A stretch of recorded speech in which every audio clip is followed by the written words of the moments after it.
Welcome to today's episode of the J&J podcast. I'm Jamie, This is Jameson.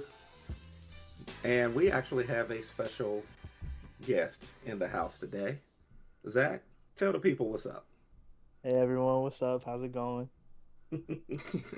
Yep, Zach is in the house. Zach, if you will, later to as we get through this episode, we want you to do what you did from the very beginning and hook us up with moving the needle. Absolutely. All right, cool. Well, we're going to jump right in. Got some topics that we want to jump into with the NFL and the Ravens versus the Bears. Jameson, listen. I'm not. I know you have comments, and I know that Lamar is going to be back. I think this coming tomorrow. This Thursday, yeah, tomorrow. Yeah, this Thursday. So, tell me your thoughts about this game because even without Lamar, the Bears stink, man. Yeah. Like they just stink. hmm And I don't, I think Caleb Williams is going to be okay. I just think that he's going to have some time, just like we've talked about with these young quarterbacks. I agree. People expect them after the first year. If they have some good success in their first few games, that's the expectation going forward. But this guy just still needs more time to develop. But the Bears overall they have some work to do. Yeah. No, I agree. And honestly, we talked about it a couple weeks ago. People overhype his performance against the Cowboys. We've now seen literally the Cowboys defense is like you're playing a high school team, if we're just being completely honest. So, but on the flip side, huge shout out to the Ravens. You know, I'm a Ravens fan. Bias aside, though, it was honestly refreshing to finally see Jim Harbaugh and Todd Monken run the football. Run the ball. Yeah, Derrick Henry, 2 touchdowns. And look what happened whenever you were able to run the football. I got to give a huge shout out to Tyler Snoop Huntley, too. I'm telling you, that brother, it just seems like anytime that Lamar Jackson gets hurt or they just need a backup quarterback, he always delivers. So huge shout out to Tyler Snoop Huntley. But for the Ravens offense, whenever they got whenever they were able to establish the run, it just opened up the play action pass for Tyler Snoop Huntley. So huge shout out to them. 30-16 win over the Bears. And I'll be honest, Dad, I'm not even trolling when I say this. That was a must-win game for them. Because now the Ravens are 2-5. They're about to get Lamar Jackson back tomorrow. And I'm going to keep it a stack with you. I still think the Ravens can actually make the playoffs. I think they can win their next 4 games. There's no reason why by Thanksgiving they shouldn't be 6-5. They're 2-5 right now. I think they can win at least their next 4 games in a row and at least 5 out of their next 6 games. And if that's the case, looking at the division, all they have to worry about is the Steelers and the Bengals, and the Bengals suck. And you also saw over the weekends the Steelers lost as well. They still have a bunch of questions that they need to answer, in the coming weeks. So I still think that the Ravens are in it, especially specifically in that specific division. But your thoughts? No, I completely agree. I agree with you that was a must win. Mm-hmm. They had to get that game. I just think that the hill might be a little bit too high to climb. I mean, Dad, Um, real I quick. know. We'll see, but I'm telling you, Let me I just don't know. I'm telling you that. Let me just tell you their schedule real quick upcoming. They play the Okay. Dolphins tomorrow. That's a win. They play the Vikings. That's a win. They play the Cleveland Browns. That might be 2 wins in 1. They suck. They play the Browns. Then they play the Jets. Then they play the Bengals. That's literally 6 straight wins right there. Worst case 5 and That 1. that all sounds great, and I agree with you. But John Harbaugh is the head coach. I get That's it. the point. I get it. Yeah. But now they're gonna have Lamar Jackson back. That's the big deal. Yeah, but they ran the football because they had no other choice. With Lamar back, he'll go right back to having Lamar throw the football 55 times a game. I So hope not. I just don't know because John Harbaugh is the head coach. I agree. If somebody else was the head coach, then I would consider, yeah, those should be all winnable games, and they should be right back in the hunt. We'll But it's revisit John this. Harbaugh. We'll revisit this conversation around Thanksgiving when they're 6-5. Okay, Yeah. we shall see. Yes, sir. We shall see. All right, moving on. The Jets versus the Bengals. Yeah. Huge shout out to Aaron Huge Glenn. win. But man, listen, and I felt good for Justin Fields because he has an idiot, a moron for an owner. Yeah. But I felt really, really good for Justin Fields. Glad they got that win.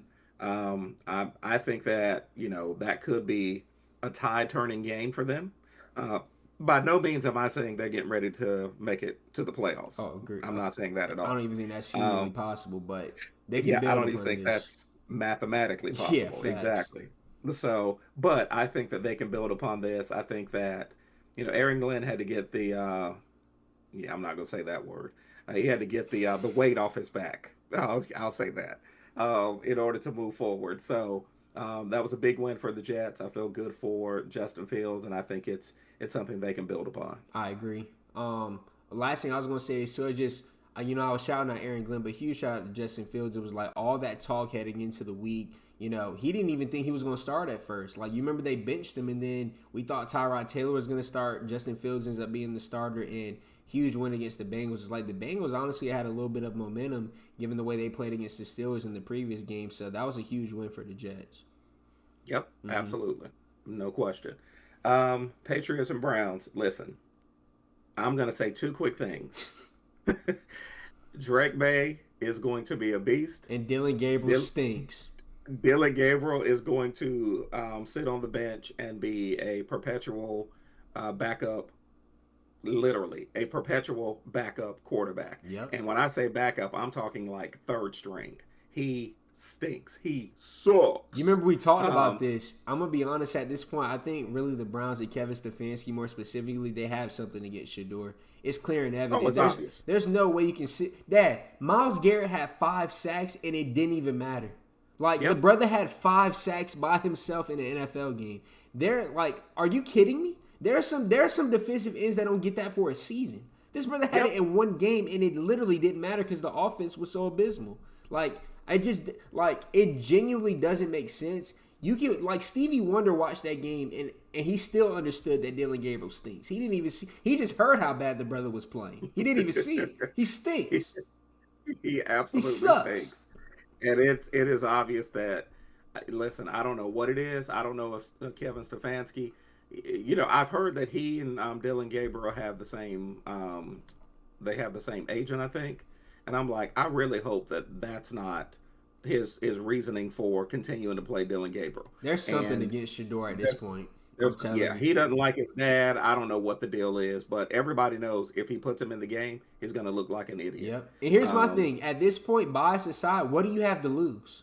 yep. Like Well, Shador your can't job be. in He can't games. be worse. My thing is, if you continue to play Dylan Gabriel, you're literally going to lose your job and probably never be able to coach again because it's been that bad on offense. They suck. So it's like at They this stink. point, what do you have to lose?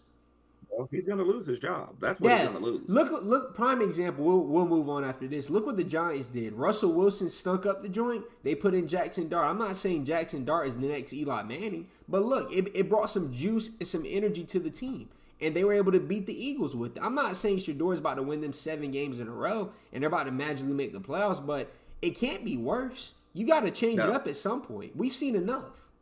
we have absolutely seen enough. Yeah. No question. All right, Steelers Packers. They could say that it wasn't a revenge game. I know that That Aaron Jordan Rodgers wanted to Love. win, but that Jordan Love. Oh That my Jordan, goodness. Dad, I'm gonna be honest though. This is what ticks me off about Jordan Love because you remember before the season started, I said I had that brother as my pick for MVP. He played at an MVP level, but this is what's wild. He'll play like that one game, and then next game he'll look like Dylan Gabriel. There's no in between. So it's like if Jordan Love can play like that, though, there's no reason why the Packers can't be representing the NFC in the Super Bowl. They're that good, and that defense is absolutely it's disgusting. Like seeing the way that Micah Parsons was in the backfield, Trey Walker, like they just have a lot of good players on that defense, and they're finally starting to click and gel with it being what week 9 now. Yeah. But if that offense can continue to click like that, and Josh Jacobs has looked like he's looked like this is probably the best he's looked since like his second year with the Raiders. So overall, huge shout out to the Packers, man. Oh, no doubt. Absolutely.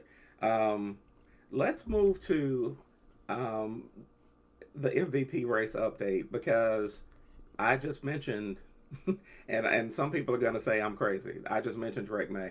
I think you have to actually put him in the top 5 when it I'm comes gonna to be the. honest. I think he's number 1.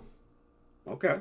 So who are your top 5? Let's say top 5. Who would be your top 5? I'm gonna be honest. I think the race is down to 2 people right now. I'll give you my top 5, but I think it's between Drake May and Jonathan Taylor. I don't even think it's close. I've seen people Okay. try to throw Patrick Mahomes in there. He hasn't done enough. He hadn't even played No. better than Dak Prescott, for being real.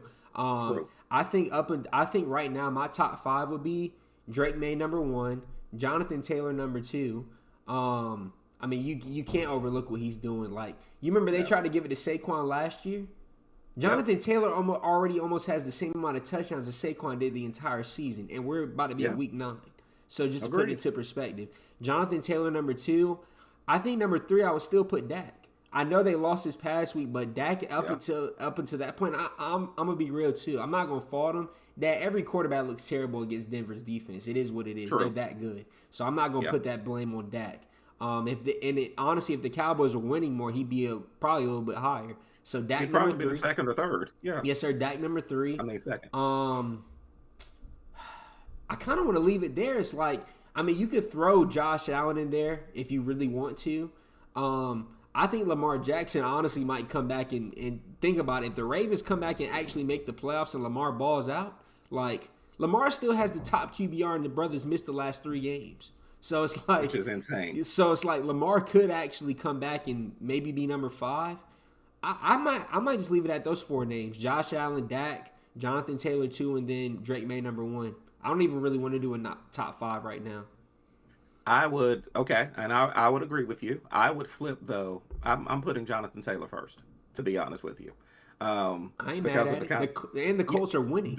they're winning. Like, they're the best team in the NFL right now, which is insane to say. Yeah. That's And wild. he's part of the reason. But Daniel Jones, I mean, listen. I may have to put Daniel Jones is in the top 5 for me. Oh, It's I apologize. Yes. Once again, Daniel Jones. I'm sorry, I No. was not familiar with your game. I keep disrespecting Daniel Jones. I gotta publicly apologize. I don't know how I bypassed him. He would probably be number 3 right now. Number 3, Yeah. Dak Prescott number 4, and then I'll move Josh Allen to my number 5. Thank you for correcting me on that. My mistake. Absolutely. So we'll see how that plays out. This isn't even for that same category, but if for the comeback player of the year, it's got to be Javonte Williams. Oh, fact. It's not even close. It's not even close. Yeah. I mean, I think he already leads the league in the number of touchdowns from a running back, Which is crazy. Which is crazy. So, all right, one last topic for the NFL, and we've touched on it a little bit already. Lamar is going to be back tomorrow. It'll be interesting to see how he moves and how he plays. But I'm to your point earlier. If they run the football, if John Harbaugh doesn't resort back to being a moron, then they could certainly go on a win streak. Given the rest of their schedule, they should go on a win streak. I agree. And the AFC is still wide open. Like, in my opinion, there's not a clear-cut best team in the AFC right now. So I agree. If they're going to go on a run, now's the time to do so. Absolutely. All right, switching topics, we're going to go over to the NBA. And man, is there any defense? I was about to say, is there any defense being played? I mean, Austin Reeves is dropping 50 pieces. Like, come on. We know he's good, but 50 pieces, like, that's a problem. The NBA has a problem because nobody plays defense. Dad, do you realize Benedict Mathurin right now is top 5 in scoring per game? Benedict Mathurin. Yeah, that's insane. And I know Zach has some comments because I've got Shea on my team. That foul bait. Oh no, my God. Let me chill. Easy. Stop it. See, I know he has some comments, although Jalen has not played yet. Zach, what are your thoughts about the fact that there are 40-point games and everybody is having them? I mean, the last time I checked, Michael Jordan actually came off the bench for the Washington Wizards the other night and dropped 40. I can't give you too much on the 40-point games. I haven't, I watched the first couple of days that the season started, and I haven't watched a whole lot since. But I could. Yeah, you're a homer. You're OKC homer. I know that's the only team you actually watch. If Jameson wants to talk about Austin Reeves and free throws, I gladly get into a conversation about that. But yeah, no, I don't know. There's not a lot of defense. There certainly is not. Absolutely not. I mean, Dad. I'm gonna just tell you this. Let me go through the list of players that have already gotten 40-plus points in the game this year. Cam Thomas, Jaylen Brown. Well, listen, I will say, though, that's not surprising. No, it's not shot. I mean, he's gonna gun. He has no choice. His nickname should be the bazooka because that dude is going to shoot. I mean, Dad. Oh, my God. Anthony Edwards, not shocking. Tyrese Maxey has had two 40-plus point games. Aaron Okay. Gordon, this was the one. I'm watching that game the other night. Yes. Aaron Gordon looked like Klay Thompson against the Kings. This brother Aaron had Gordon turned 50 into points and 10 threes. Aaron Gordon turned into Steph Curry the other night. No, against Steph Curry. Luka, you saw Right. what Luka did his first two Yeah. games, back to back. Yeah. Shea 55, Shea. but the brother shot 42 free throws. Here we go. So Here we go. 28 free throws though, it's kind of outrageous, bro. Like that's that, bro. He doubled what D Wade did in the finals in 06 or whatever it was. And he shot 28 times. 28 right? free throws is crazy. Giannis No, multiple. I'm saying he also took like 28 shot attempts. Yeah. Still Steph had Curry 28 free throws. has had over 40 points, not shocking. Same with Giannis. Like I said, Luka again, Austin Reeves, and that Wemby, that alien, that Wemby. Okay. That He's Wemby. He's from another But planet. here's what even Lauri Markkanen had a 50-plus point game the other night. Lauri Markkanen. I mean, I'm not really shocked by that either, but it's like, it's Lauri Markkanen with all due respect. Yeah, it's the Jazz. true. You don't expect much from the Jazz. But here's what I'll say. I think But the fact that Benedict Mathurin is in the top. Yeah, that jump shot outrageous. There's no That's a little defense. outrageous. But here's what I'm gonna say too, though. I love it because Me too. from a viewer's perspective, of course, when it comes to the playoffs, you're gonna have to start playing defense. The game's gonna slow down and all that jazz. But right now, from a fan's perspective, like watching Wemby dominate the Mavs last week, or watching Aaron Gordon drop a 50 piece, or like most people aren't gonna turn on a Brooklyn Nets game. So if they turn it on and they see Cam Thomas dropping 40 points, that entertains them. You know what I'm saying? So it's like, I think it's good for the game. I just hope though, because like the average amount of points that a team is scoring right now is 117 points. It was so bad. The Charlotte Hornets had 88 points at halftime the other night. The Charlotte Hornets. I saw that. Yeah, it's insane. It really is. So it's crazy. I get the whole freedom of movement, but come on, it's getting a little bit. Yeah. I don't. To your point, I don't mind it so much, but I do want to see a little bit. A little bit. Like it's almost like All-Star games. Some of these games that I've been watching. So I like the fact that you got dudes like Austin Reeves dropping 50. I love it. And honestly, that's not because of a lack of defense. That's because that dude can go get a bucket. He can play, and he's trying to get paid. I love it. Absolutely, he's absolutely trying to get paid. So, with that said, who is your early MVP? I'm gonna be honest, now? and I'm shocked that people aren't saying is. I think it's Giannis. I think it's Giannis or Wemby. I get what Shea's been doing, but people aren't paying attention and talking enough about what Giannis is doing. Giannis is single-handedly carrying the Bucks right now. Miles Turner hasn't been that good. They don't really have a second option right now, and they're still winning games. Giannis is putting up elite numbers, and no one's talking about it, which is crazy. But I think it's between him and and Wemby. That if Wemby stays healthy and at least plays 65 games, this brother might win Comeback Player of the Year, Most Improved Player, Defensive Player of the Year, and MVP in the same season. That would be at least 3 out of the 4. He's that special. Yeah. I'm watching the game the other night. For those of y'all that play 2K, I saw a play where Wemby got a block. First off, he made Anthony Davis look like Luke Longley. Like he was giving that brother the business. I'm sorry. Really did. It is what it is. But I saw a play where Wemby blocked the shot on one end, came down the court, did every dribble animation except the Curry slide, pulled up and hit an and 1-3 over Derek Lively. And that brother's 7'7". I've never seen that in my life. Yeah. He had a game the other night where he had 9 blocks. 9 blocks. Yeah. Yeah, he's an alien. There's no question. He's from another planet. I'm not sure which one, but he's definitely from another planet. And the Spurs are winning. Like that. You remember I said it last week. That was one of my sleeper teams. Shout out to Dylan Harper. Shout out to Stephon Castle as well. That team is disgusting. And they don't even have D Fox right now. They're scary. Agreed. All right. Last topic for the NBA, and then we're going to wrap up today's episode. The whole gambling thing. Terry Rozier and Chauncey Billups. Here's what I will say about that. They're the face of it, but they're not the ones behind it. Oh, facts. Like, let's just be honest. I want to understand how you say that there is a mafia-led gambling ring, but we don't see anybody from the mafia. All we see is Terry Rozier and Chauncey Adam Billups. Silver, part of the mafia. That's what it is. They ain't gonna tell you that. I mean, they ain't gonna tell you that. Listen, I wouldn't put it past them in all seriousness. But I think it's kind of sad. it's obvious to me that Chauncey Billups may have even been adjusting who he played and how he played his players. That John hurt me though. The Terry Rozier thing was Yeah, not shocking, and I'm gonna be no, honest, man. Terry Rozier, bro, you got to be better. You're making $26 got to. million. You're just pure. You're flat out greedy, bro. It's like you can Yeah, literally sit there, invest your money, do what's right with your money, be a good steward of your bread, and be just fine. It's like you're making $26 million, and here's what's dumb. How did you think you were gonna get away with this?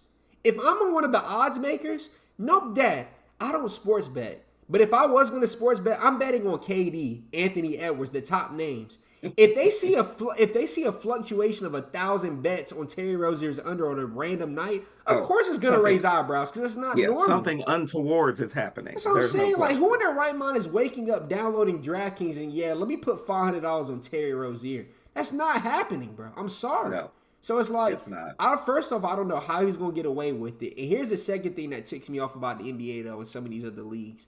They contradict themselves. It's like, you have people like Terry Rozier that, of course, gambling on themselves, but it's right there in front of them. I hate to say it, it's like, bruh, I watched the NFL game the other night. Literally, one commercial break, I saw 5 different sports betting advertisements. I'm watching ESPN. Literally, they're talking. One of the topics is Terry Rozier and Chauncey Billups sports betting. In the bottom right corner, they're advertising ESPN Bet.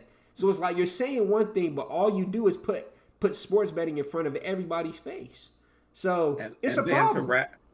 to wrap that up, you actually then have a commercial that says, if you have problems with sports Of gambling, course, we're gonna have call problems. call this 800 number. So I just think it's sad. I think that there's a lot.